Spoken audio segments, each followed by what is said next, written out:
depends on where you are. Um, Welcome to Fridays for Future International's press conference for the global climate strike tomorrow. And we have some really exciting things aside from that. So later, we will be having time for questions from our press. So please hold on to your questions or put them in the chat already. But for now, we will be having an amazing lineup of speakers, and we will be talking about the main demands for this Friday's climate strike, which is no more empty promises. But before that, before I get on to our amazing speakers, we wanted to share something from the Fridays for Future International community. So we're gonna play a video now, and we hope you guys enjoy it. People gonna rise like the water. We're gonna face this crisis now. I hear the voice of my great granddaughter singing climate justice now. People gonna rise like the water. We're gonna face this crisis now.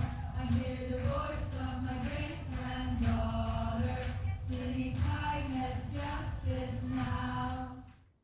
This week, a scientific paper was released which analyzed the current targets set by governments and companies all over the world. We were right. World leaders barter our present and future on empty promises. The impacts of 1.2 degrees of warming already been seen all over the world.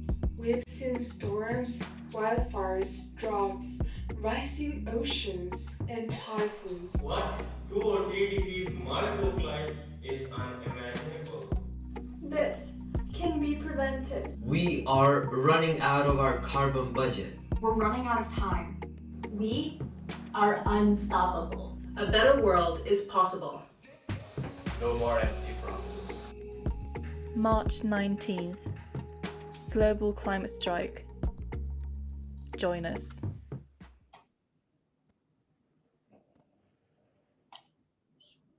So as we said, join us tomorrow on our March 19th global climate strike as we demand no more empty promises and as we tell world leaders that we need immediate action. So hi everyone, I'm Mitzi Jonel Tan. I'm a youth climate activist from the Philippines. My group is Youth Advocates for Climate Action Philippines, and I'm also in Fridays for Future International. And again, I am so happy and privileged to be here with these amazing lineup of speakers.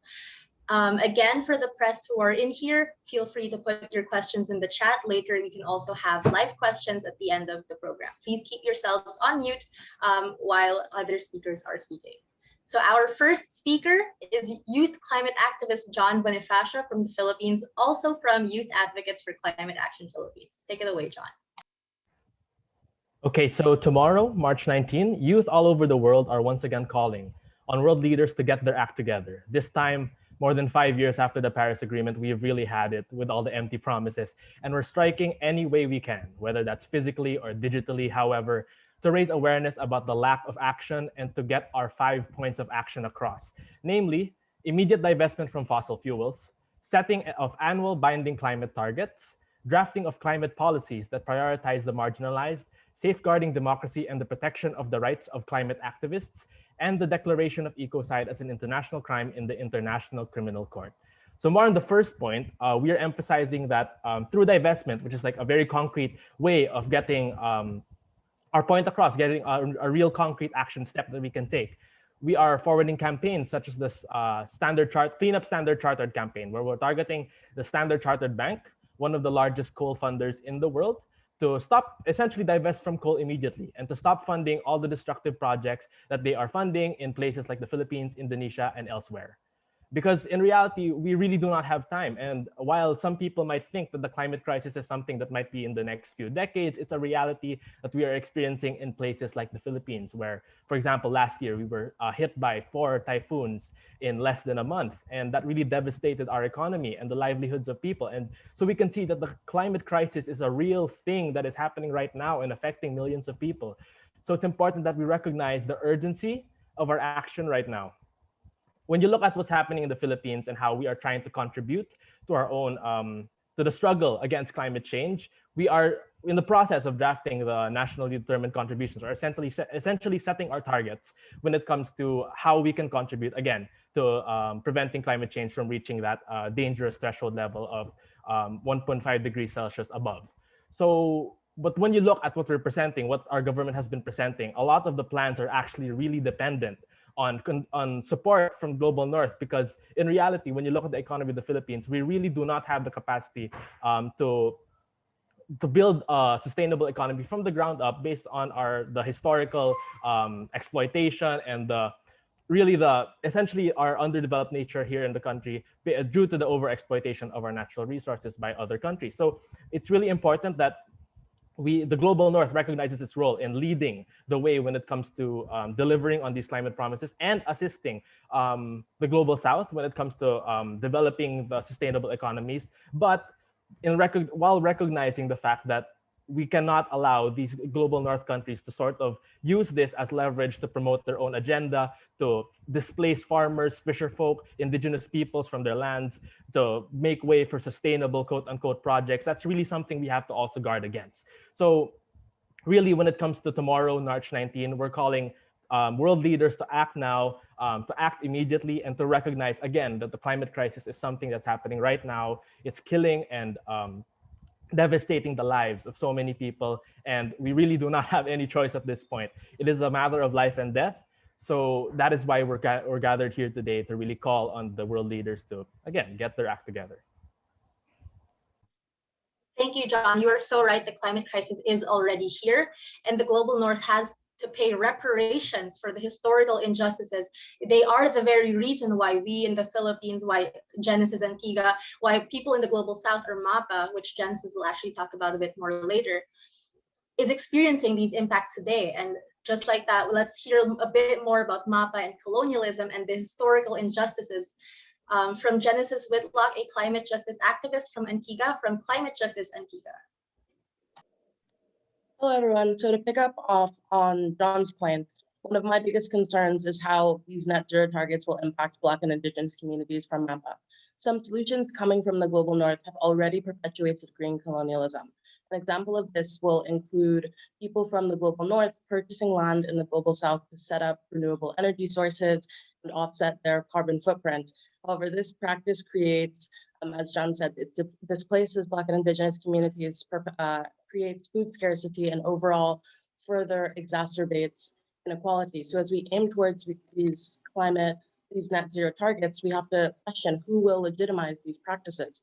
Will we aim to heal the wounds of natural resource exploitation, or will we continue to extract and marginalize Black and Indigenous communities? As John said again, this climate crisis should not be treated as another business opportunity. We need climate justice now. Thank you, Genesis, for reminding us how Black and Indigenous communities are those most impacted. So for our audiences who aren't familiar with the term MAPA, it means most affected peoples and areas. Right now in Fridays for Future, it's a term that we're using alongside Global South, but it's way beyond that. It's also talking about the socioeconomic injustices of society and how different people are impacted by different injustices, and that's what's making us more vulnerable to the climate crisis. And now we have C. O'Connor from Ireland, from Fridays for Future Ireland. Hi, I'm C from Ireland. So I'm going to talk a bit about the COP, which is the big annual climate conference for the United Nations. So obviously COP26 is this year. This is their 26th opportunity to get their stuff together. And last year there was no COP, which is a whole year that's been missed. We don't have that kind of time to throw away. As everyone else has already said, the climate crisis is already happening. COP26 was already going to be a crucial COP, but now the stakes are even higher because we've missed out on that time. Last time around COP25, it changed locations at the last minute, so we had very little time to prepare. But this time we're putting a lot of energy, Fridays for Future are putting a lot of energy into supporting MAPA activists to get to COP, because they're the people who really need to be there and the people who need to be heard, not those of us in the Global North. So that being said, I was at COP25 and it was horrible. There's something really disturbing on a bone deep level about being in the same building as the people who are making these decisions to trade away both the present and the future, and yet being able to do so little about it. I exist in this, world of climate activists who are all incredibly dedicated to justice and who all understand the consequences of everything that we do, and these amazing people like Genesis and John and Mitzi, and that's, you know, who I'm talking to every day. So stepping into the COP was like stepping into another plane of existence where the climate crisis only exists in the abstract for these people. It was on the posters on the walls, and it was in these quotes from celebrities that were everywhere, but it didn't really mean anything to them. When you spoke to them and you asked them about the 1.5 degree target and what that meant, they could tell you the numbers, they could tell you the economics, but they didn't understand the humanity of why we needed to save islands from being underwater and people's homes from being destroyed by floods and fires. They didn't get that. It was just numbers to them. It was just politics. That being said, the flip side of that was that there was something really equally dauntingly amazing about the other people who were there, the leaders from small island nations and the civil society and the people outside of the COP.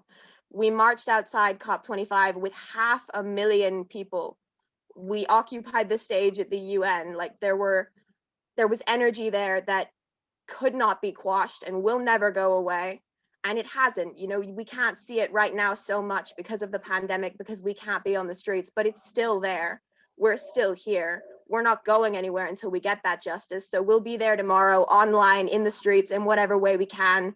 We're not going away until we get climate justice, until we get real action, until they understand that their actions have real consequences. No more empty promises. Thank you so much, C, for reminding us about the power of the people in the movement and how we will always be here as long as the climate crisis is here. And to talk about how the climate crisis isn't just numbers and graphs, that's actually the perfect next point to our speaker, because our next speaker is actually an IPCC lead author and climate scientist, Dr. Yuri Rogel. Yeah, thank you, Mitzi. Indeed, one of the action points of Friday for Future is no more empty promises. And some of those promises that are currently being made are called net zero targets. And together with 3 colleagues, a couple of days ago, we published a paper exactly about net zero targets and how they can be improved. First of all, why are we actually talking about net zero? Well, to halt warming, just to stop warming, we need to stop emitting CO2. And generally, stopping emitting CO2 can be by not producing any CO2 anymore. But in general, it's a combination of 2 strategies: reducing emissions as much as possible, and then removing a small share of emissions so that we get to net zero. But how much we remove versus how much we reduce has important impacts and plays an important role. And this is really what we call out. Moreover, in the Paris Agreement doesn't just try to reach net zero CO2, but actually tries to reach net zero greenhouse gases. And that target actually, in the way it's defined in the Paris Agreement, will achieve even more than just stabilizing global warming. It will basically result in global warming peaking and then gradually declining. So that really means that these targets are necessary, but they have to be robust. And we cannot just take comfort in vague targets because the stakes are really too high. And we published 3 ways to set rigorous, fair, and transparent net zero targets. These ways, they talk about the scope, the fairness, and the roadmap towards achieving them. The scope covers a couple of issues. The scope covers which temperature goal do you actually try to achieve with your target. Is it just limiting warming to 2 degrees, limiting it to 1.5, peaking and declining warming, or just stabilizing it? That needs to be clear. The second aspect is which emissions are covered, CO2 or all greenhouse gases, just your own emissions or also those of your imported goods, just the emissions of your activities or also the activities that you help. For example, there are net zero targets from airports that just cover the emissions of the operations of their buildings and the operations on the ground, but not of the flights that actually their airports are supporting. It's also important to decide how you compare different greenhouse gases, a technical issue, which, however, results in very different climate outcomes. So it's important to keep that in mind. And finally, it's important to see how much one reduces versus tries to remove or offset. generally it is much better to reduce emissions rather than to try to remove and offset them, because of particularly offsetting not just exports or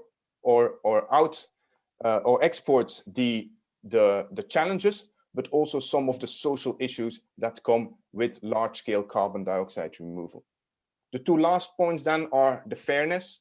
Any individual actor who sets a net zero target assumes that others will do something else to globally reach net zero and reach the goals of the Paris Agreement. One really needs to consider whether one sector or one country that is in a better position doesn't need to go faster or doesn't need to go beyond net zero in order to allow other sectors or other countries to have more or to facilitate them and for us to get globally to net zero. And finally, we need a roadmap. Just a target for 2050 or for 2060 is not enough. We need milestones along the way. First of all, what will be happening in the next 5 years, what will be happening now, and how will it be followed up?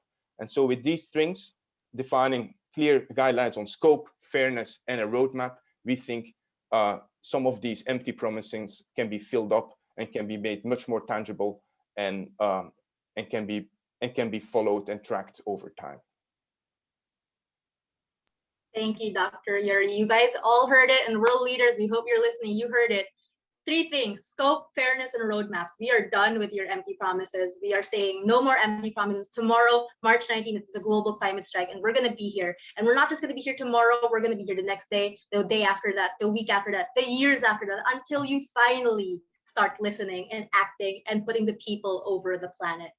So at this point, if we have any participants in the Zoom room who want to ask questions, please put a star or raise your hand using the Zoom function, or type your question in the chat.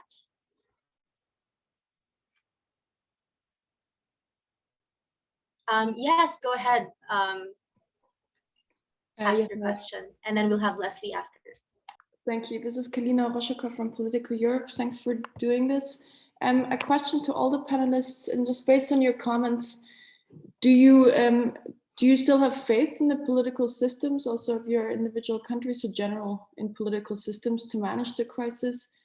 And do you consider beyond your campaign function and the Fighters for Future civil society pressure on governments, that you consider yourself entering politics to affect your own political systems at home? Thanks. Thank you for that wonderfully loaded question. I feel like Genesis, maybe you want to say something to that? Sure. I would say that, do I feel that governments do they have the capacity? Yes. Do I think that there's willingness within governments who need to be held accountable? No, but that doesn't necessarily, those aren't mutually exclusive. And so personally, I don't know if I think that we need to dismantle this idea that change can only come through the government. I think that in order to set like regulations and pass policies, that's one thing, but understanding that the climate crisis is systemic and it goes far beyond policies. It's also like the cultural practices that we perpetuate, and it's something systemic happens on both an institutional and individual and institutional level. And so it's supposed to be this top-down approach where we're all simultaneously working alongside the government. And so I don't think that if I ever need to feel powerful and uplift voices, I don't need to necessarily have a position in government, because I do know that people, as C said so amazingly, like we have this capacity when we work together to continually be there the next day and the next day and the next day.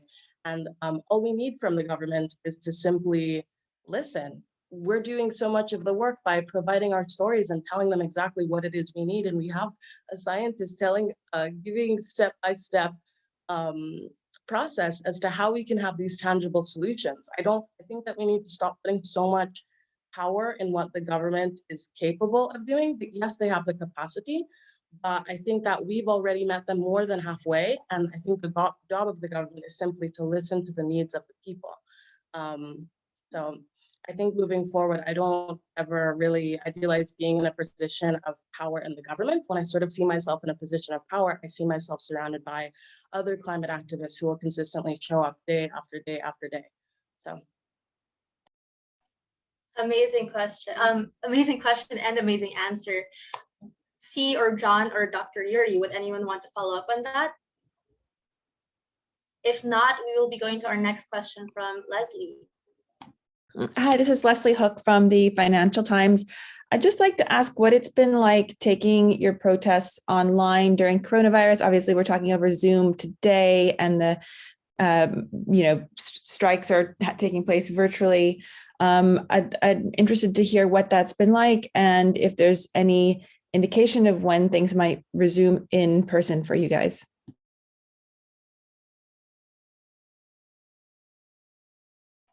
John, would you like to answer that? Sure. I guess it really depends on the country. I mean, for example, like while everybody's experiencing the pandemic in various, they are experiencing it in various forms. I mean, for example, here in the Philippines, like right now, cases are surging. It's getting a bit more difficult. We're trying to assert our own physical strike here, but it's getting a bit more difficult with the cases rising. There are some places in the world where coronavirus is almost like history. They're getting vaccinated really well. Their vaccine plans are going well. So those places are much more capable of doing those physical strikes. I guess some of the challenges that a lot of people are facing right now with the pandemic and all the different reasons why physical strikes are impossible is really how to convert all that energy online, because the thing about online, it really gets you into that void or pit of what you call clicktivism, where people would be just like, okay, I just have to tweet a hashtag and then that's the end of my engagement for the next few months. I mean, that's really a big challenge that I think it's really like almost part and parcel of the struggle to assert climate justice and climate action is to assert proper medical treatment and proper medical approaches to the pandemic, because so many places in the world, particularly here, for example, in the Philippines, in the global south, which again, due to systemic reasons, systemic problems that have been here for decades, they don't have the capacity to actually solve or address the pandemic as much as global north countries do. And these are the countries that are most affected by the climate crisis. So it's really difficult for activists here in the Philippines to go out and say and clamor for like actual action points from our government and all of that through our physical strikes when the pandemic situation isn't addressed. So it's really that holistic approach to activism, I think, that really needs to be part and parcel, again, of the climate struggle. Because if there are people who are being left out for whatever reason, whether that's for, again, because of pandemic concerns, or even because they can't go online, like there's so many people who can't even go to these Zoom calls, it's really about ensuring that that is also addressed so that we can all walk out in the streets, hopefully in the next few months, the next year, because again, we are facing a very strict deadline here. So yeah, that would be, I guess, our experiences during the pandemic. C, would you like to give us a bit more light on this as well? Thank you, John, by the way. So absolutely what John said, like the whole issue of the pandemic is a climate justice issue as well. I think it has shown a lot of people how little we can rely on promises from governments in times of crisis, but also issues like vaccines, the fact that rich countries in the global north, like Ireland, like my country, think that they can prioritize economics and patents over people's lives, life-saving vaccines. And the fact that we know that climate change is going to be a factor in future pandemics. We know that climate change is related to the destruction of biodiversity, which can cause global pandemics like this. So vaccine equality, things like this, they are climate justice issues, even if they don't appear that way on the surface. So absolutely, that's something that we're engaging with. And then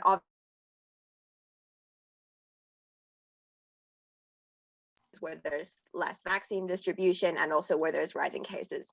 I guess for me, I strike. Can you hear me? Sorry, my internet connection just, yeah, okay, great. For me personally, I did strike every week before the pandemic. So this would have been my 115th week striking outside Cork City Hall. I started 20 weeks after Grieta, so that's a long time. So it was pretty weird for us to then just stop doing it. I think that there's something really energizing about every week going out there and being amongst other grassroots activists. That's really comforting. Feels like it should be the wrong word, but I actually don't think it is. something that's genuinely, there is warmth and comfort in that, knowing that other people are also understanding the situation that we're in and are working to fight, considering that a lot of people just aren't acknowledging it, especially here in the global north. So I think that that was something that was important that we did lose, but we're going to get it back. We're going to fight to get it back. And meanwhile, we are mobilizing in the online space. We're mobilizing wherever we can, and we're going to be as annoying and unignorable as is physically possible until they do something, whether that's online or offline. Thank you, C. So like we saw it now, internet connection is difficult and online organizing is difficult, but it's something that we're still doing because we have to. Our next question now is from Liana. Hello, everyone. Thanks so much for hosting this. Appreciate it. I'm an independent journalist with writing for Truth Out today. And I wanted to ask you all just about your thoughts on, during the pandemic, for some activists in various places in the world, there's been kind of a crackdown on protesting, different kinds of protesting, and just wanted to ask sort of how that, may have impacted any of you kind of psychologically or movement-wide, and just kind of your thoughts moving forward. Thanks. Very timely question, actually, especially with everything happening right now. I'm sure we're all aware of the different things happening, different persecutions of activists all over. Who would want to answer this question first?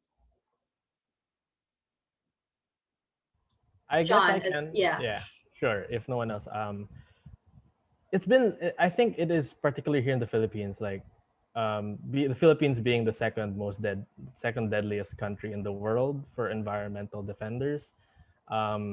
It's really like scary, actually. With all the threats, for example, with the recent passage of the Anti-Terrorism Act, which literally states that calling for system change, something we do all the time as climate activists, can be regarded as terrorism, and the penalties are severe. So having those laws enforced, and of course, all the extrajudicial chaos that's happening with, like, for example, just a week ago, there was like a massacre that happened in one of the regions here in the Philippines where 7 environmental defenders were killed. It really saps the life out of you when you think about the realities that people are facing. I'm sort of privileged in the sense because I live in the city, and even if it's sort of superficial, I mean, there's sort of this layer of like defense of like safety because you're in the city. I mean, it's pretty safe. But when you're out in the countryside, where again most of the climate crisis happens, where people who don't have like access to who don't have the proper infrastructure to mitigate or like sort of address the climate crisis when it hits, like they're the ones being attacked, they're the ones being harassed. So I guess in a lot of ways, while it is like very what do you call that? It really takes a toll on your mental health and your like psychological out. It really just motivates you to say, hey, why is this happening? Why is this the case? Why is this scenario? These people are merely just fighting for the environment, for the planet, and then they're being killed because of what they do. And I guess that really just goes to show that when you talk about climate justice, when you talk about climate action, that really cannot be detached from those kinds of things. That we also have to clamor for justice for the people who are killed for their advocacies, for the people who are already experiencing the worst of the climate crisis, and yet they are killed. I mean, yeah, I mean, sorry, I'm at a loss for words because it's really such a big problem here in the Philippines that a lot of activists, a lot of people, a lot of youth are scared to go out because of how our government treats activism of any form. And it's really a challenge, but it's a challenge again that we have to face because it is no joke that the climate crisis is here and the climate catastrophe is very nearly here if nothing changes. So yeah, that would be it for me. Thank you, John. The massacre last week that he was referring to is actually being called as Bloody Sunday in the media because that's how horrible it was for our environmental defenders. And we're seeing it's not just in the Philippines, defenders being slain, numbers have been rising steadily over the years, and it doesn't make sense when the climate crisis is already here. And to tell more about this, Genesis, maybe you'd want to show us, like, say more things on this? Sure, I can add a bit more. So I know that we understand this concept of utilizing privilege that we have, and it differs within the global north and the global south. Within the global north, I do know that when there are protests that are happening, typically marginalized communities, Black and Indigenous communities, communities that are impoverished, anybody who is marginalized and seen as other is typically targeted and policed heavily. So within these spaces, like there are ways to acknowledge and try to counteract this. And that's by literally physically centering people who you know are most impacted. And then when you're in the street, then this is for anybody who is worried about that, centering people who are the most marginalized and like physically building sort of a space around people. And I know that XR and FFF have done an amazing job of doing this. I also wanted to add that we have to recognize these patterns. People who are most impacted by the climate crisis and advocating for injustice, John said this earlier, you cannot separate social justice and the systemic framework that is colonialism and systemic oppression that impacts our marginalized communities. And so there are different agreements, like the Escazú Agreement is Latin America and the Caribbean is one of the most dangerous places as well to be a land defender. And it goes back to this idea of no empty promises. The Escazú Agreement is meant to protect land defenders, but how, in what ways can we see regulations being done to actually prioritize the human beings who are putting themselves on the front lines of the climate crisis? So when you think, it's about thinking about tangible solutions. These are real people who are on the front lines. And so there's more reading up on the Escazú Agreement. It's just another thing that I wanted to recommend because in Latin America and the Caribbean as well, we're experiencing a similar issue. Thank you, Genesis. And I really hope that the Escazú Agreement really pushes through so that it really shows everyone in the world that we have to be protecting our environmental defenders, our land defenders, especially in regions like Latin America and Central America, which have been, I think in the past 12 years, always the most dangerous region in the entire world for our defenders. For our next question, we actually have a question that was sent in previously. It's actually for you, Dr. Yuri. So what do you think of the paper you did? Like, how do you think this can help the movement and what's happening today?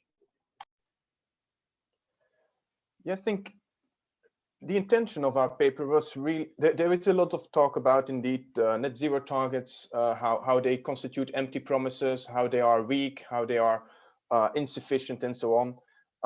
Our paper doesn't solve everything, but it provides key guidelines, a key set of measures that you can check made promises against. And I think that can really be like a tool to also look at what countries and companies or other organizations are putting forward and to really call them out. So why don't you provide information on this? Be more specific on that. And I assure you, if they provide information on all the points that we highlight, it doesn't mean that their target will be ambitious, but at least you will be able to really clearly identify whether it is ambitious or not, and what the side effects will be, not just for the climate, but also for other social issues, such as issues related to carbon dioxide removal, particularly in the South, issues related to international fairness between countries, of how much one expects other countries to contribute to then solve the problem globally.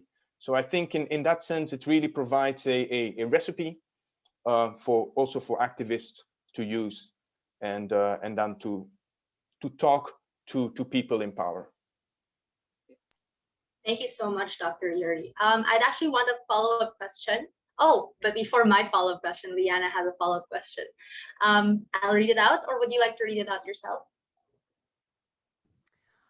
Oh, I'm happy to read it. Thank you. I just would love to know if, I guess from any of y'all also, if there are countries that, whose second nationally determined contributions are well done, and, if you might be able to point to, if they exist, if you might be able to point to those, or maybe not. Yeah, I can maybe quickly respond to this. I have not a full overview of all the NDCs. that are being put forward. At the same time, there are a couple of NDCs that are not too bad. And I think, for example, the UK has put forward an NDC that might not be too bad, and that really kind of sketches a pathway towards their net zero goal by mid-century. At the same time, while the target is good, the Committee on Climate Change, the UK Committee on Climate Change, also has highlighted that the UK is not on track meeting that target. So again, the target might be kind of going in the right direction. The actions are still not in place to meet that target. So it's really, it's a very layered issue. First, it's to have a target, that's good. Then to have a robust and rigorous target, that's even better. And then third is, of course, to have the policies in place and actually doing the actions to meet those targets. And so it's kind of a whole gradation of how good countries and companies are doing. Do any of the activists also want to answer this question? Looks like Dr. Oh, yes, go ahead, C. No, I just think it's yeah, it really highlights that like 26 COPs in, and the bar that we're trying to meet is still, you know, on paper doesn't look too bad. Considering that what we're asking for is basic respect for the planet and the living things on it and the quality of life that generations before us have had. Like that's a very bare minimum ask, and yet that bar is not being met even on paper. So that's pretty, it's pretty galling to hear. I think that there's something really powerful in the fact that like we've been saying for years now, you know, you need to listen to scientists. We've been told for years now, we're not going to listen to you because you're just kids, you're not scientists. And we've been saying, well, that's okay. That's what we want. We want you to listen to the scientists. So there's something really powerful in the scientists and the kids coming together and saying this with one voice. I think that that's really huge for us. So yeah. Thank you, C. Does anyone else want to say anything? I think not. C, you already kind of touched up on this, but maybe you'd like to tell us how you think this paper could really help the movement. Yeah, so I mean, effectively, what I said, you know, that scientists and climate activists need to be speaking together. I think that there's been a lot of, you know, either we need to listen to activists or we need to listen to scientists, and we shouldn't listen to activists, and what do you even know? But I think that we need to listen to scientists, and we also need to listen to people who have firsthand experiences of the crisis, and we need to listen to people who are working in all sectors of society to try and fix this. So yeah, I just think that the more of us working on different elements of the crisis that are coming together and speaking about these empty promises that are being made, both on paper because they're not good enough and because they don't actually live up to what they are on paper, is really, really good.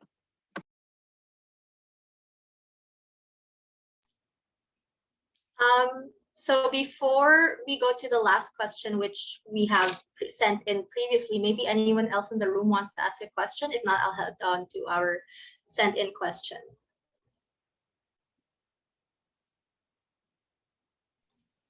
I can maybe, Yes. I would like to comment yeah. on scientists and activists and social movements. And I think it is really, it are really two different roles, and they really go hand in hand. For example, the list that I presented, some of those are really scientific items that as scientists we can make very clear judgments about. One item, particularly the fairness item, as scientists we can kind of quantify and we can discuss it, but ultimately a fairness judgment is a subjective judgment that society needs to make, that activists can make, that we as citizens can make. And I am also a citizen, but in my role as scientist, I cannot make that judgment of what is really fair. So I can only help people understand and help people discuss it. So I think it is really, it's two parts of that go really together to understand what we are doing and where this is leading to. Thank you so much, Dr. Yuri. He is so right. Everyone has a role in this. So to wrap up, we have this amazing question that was sent in previously.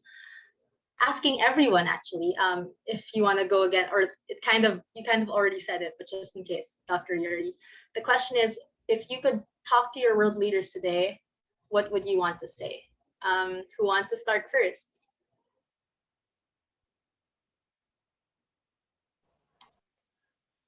I can go first, so I don't have the last word. I would really tell them that the net zero targets that are put forward now are very positive, are positive signs. However, what we really need to see is in the next 5 years and in the next 10 years, really deep emission reductions. I'm much more concerned about the first 50% reduction than about the next 50% reduction until we reduce our emissions to 90% below where we are today, than really reaching net zero very precisely. It is these, we need to turn this emission pathway from still gradually going up, even despite this blip because of COVID, it needs to be starting going down. And so if these net zero targets can help to focus, that's great. But if they are there to detract, they really undermine progress in our achievement of what we ultimately want, and that is a safe and habitable planet. Thank you, Dr. Yuri. Who wants to go next? I understand if you want to think about this a bit, because we like to think about what we say, but it doesn't seem like world leaders do that. Anyone else who wants to go next? Yes, Genesis. Yes, I was going to say that's such a thoughtful point, because I think that typically for Black and Indigenous people in MAPA, we fight so hard to get that representation and to get that one opportunity to speak to world leaders. So when there's one of us, we have to think, how can we sort of represent the ideas of so many people that are being left behind and don't have their voices heard? But what I would say to world leaders is that we know, we know what I think after centuries of sort of being, of getting the bare minimum, I think that to an extent, world leaders sort of thrive on this feeling of apathy and feeling that we don't know what we deserve. But I would say that everything is out in the open, and see, I have to stop being so thoughtful, because you're right. World leaders aren't thinking about me. But what I would say is that everything is out in the open. The stories are there, the science is there, we know, and we're going to consistently show up every day to continually make this message amplified. And there are people who are behind us. I think that we try to, because of digital activism, we can't see people anymore, and we can't see necessarily who is being impacted, but the climate crisis is happening right now. And world leaders may have this sense of apathy and this feeling that we can continue to push things under the rug, but it's this huge, so funny, it's quite difficult to find the words, but I'm trying to sort of visualize that everything is out in the open, and we're going to continually show up. All the answers and the solutions are already there, and making our voice further amplified is all that we can continue to do. Genesis, you are so right. Everything is already there. There's not much to think about anymore. It's right there. You just have to say yes. John, would you like to go next?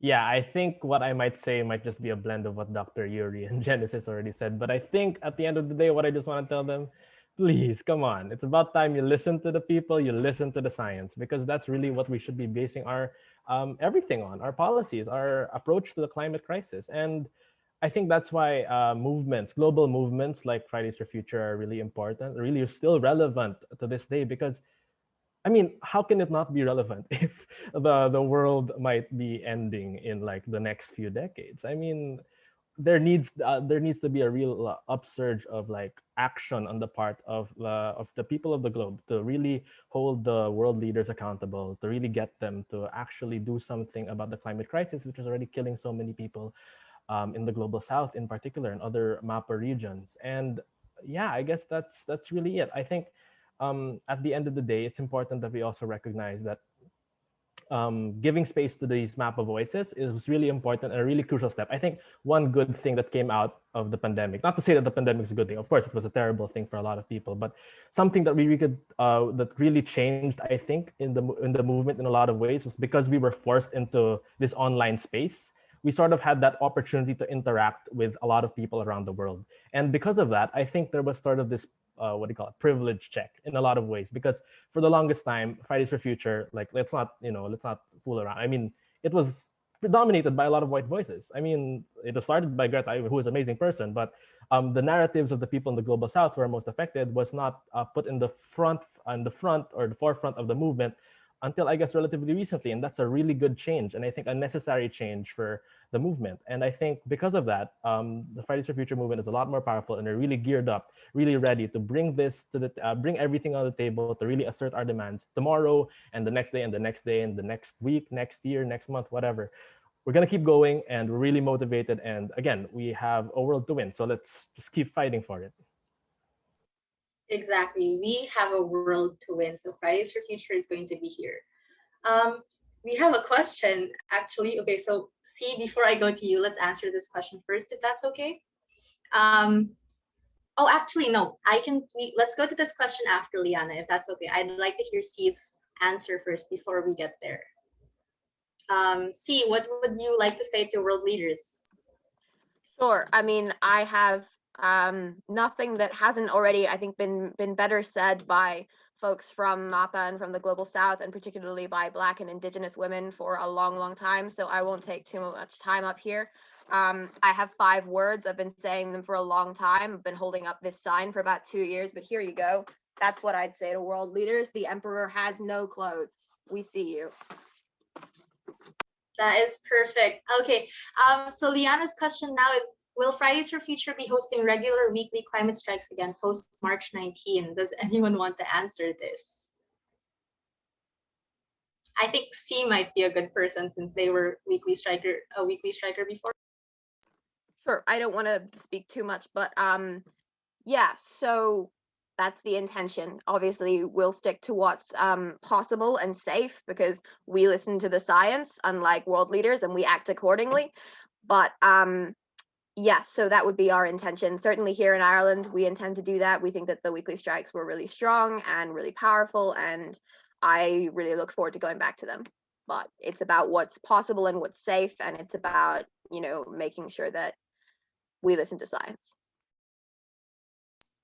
Thank you so much, C. Do we have any more? Oh, John, would you want to actually say something about this? I just realized. Yeah, I'll just add to that.